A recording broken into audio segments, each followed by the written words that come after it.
सवाल खड़े किए थे आप, स्टैंड पर अपने कायम हैं या फिर स्टैंड में परिवर्तन आ गया है? बिल्कुल शराबबंदी बिहार में बंद है और ये बिहार का समझिए सबसे प्रमुख योजना है और सख्ती से प्रशासन इसको निपट रही है। तो क्यों अचानक क्यों बदल गया आपका?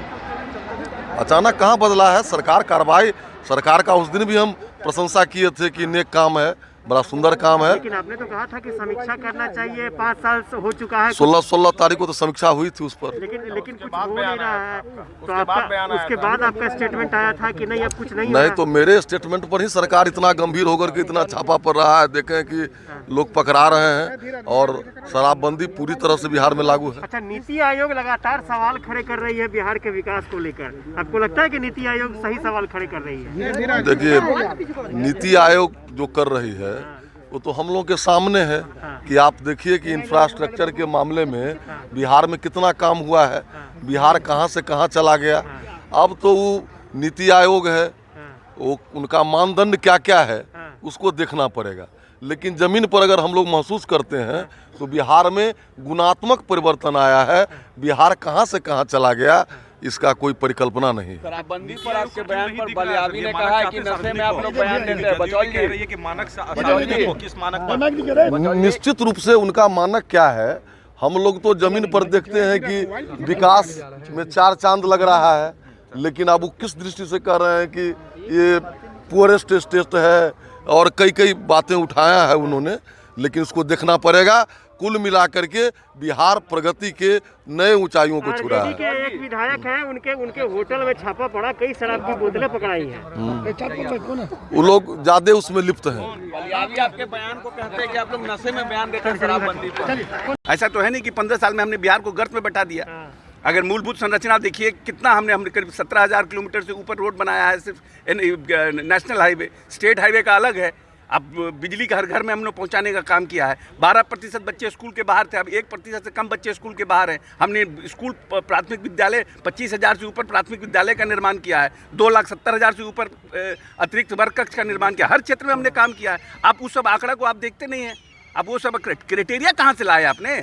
What criteria makes Bihar on the last stage, ये तो डिस्क्लोज करिए। तेजस्वी यादव उन्हीं क्राइटेरिया के आधार पर आप पर सवाल अब है कि तेजस्वी यादव तो पढ़े लिखे हैं नहीं, उनको तो जानकारी कुछ है नहीं। अब नीति आयोग का एक रिपोर्ट लाया, आपने बोल दिया नीति आयोग करा, नीति आयोग करा। नीति आयोग के रिपोर्ट का क्राइटेरिया क्या है? हम तो उस पर बहस करेंगे ना, क्योंकि हमने 15 साल काम किया है।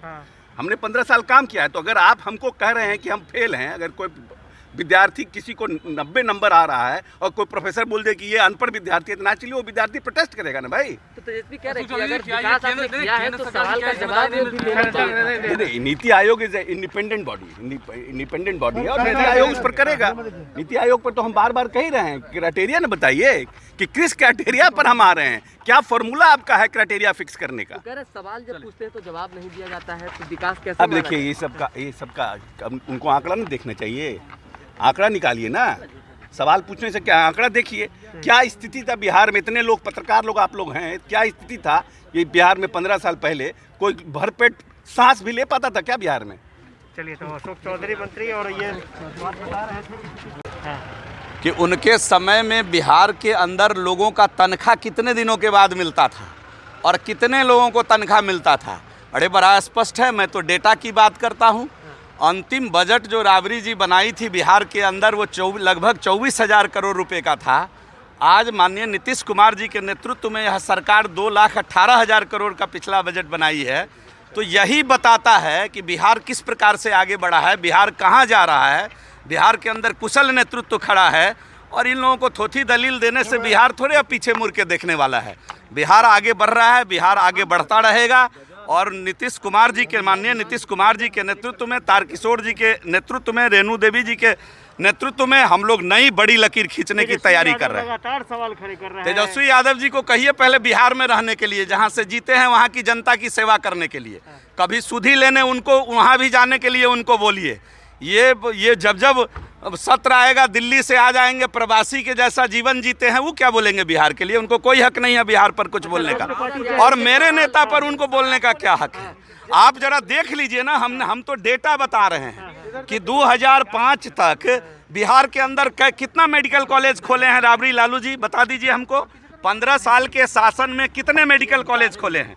15 साल के शासन में कितने इंजीनियरिंग कॉलेज खोले हैं? 15 साल के शासन में कितने पॉलिटेक्निक खोले हैं? हम तो डेटा की बात करते हैं कि नीति आयोग ठीक है, अपने अपने तरीके से चीज़ों को रखता है, उसके पैरामीटर्स अलग हैं, लेकिन बिहार को हमने फर्श से उठा के आसमान में लाया है, इसमें कहीं कोई दो राय नहीं। शराब को लेकर के हंगामा हो रहा है, जहरीली शराब से मौत को लेकर। देखिए, शराब पीते क्यों हैं लोग?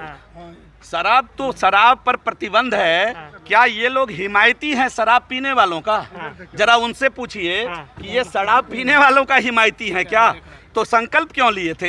इनका नेता भी बिहार विधानसभा के अंदर संकल्प लिया था कि न शराब पिएंगे न शराब पीने देंगे। फिर इस बात को लेकर प्रदर्शन करना मुझे ताज्जुब होता है कि इनकी कोई नीति है कि नहीं, इनके पास कोई नेता है कि नहीं, और सदन में किस हैसियत से इनका नेता खड़ा होकर के शपथ लिया कि न मैं शराब पीऊंगा न पीने दूंगा। इस पर चर्चा करना ताज्जुब है मुझे कि किस किस प्रकार का नेतृत्व बिहार को देने की चिंता कर रहे हैं ये लोग।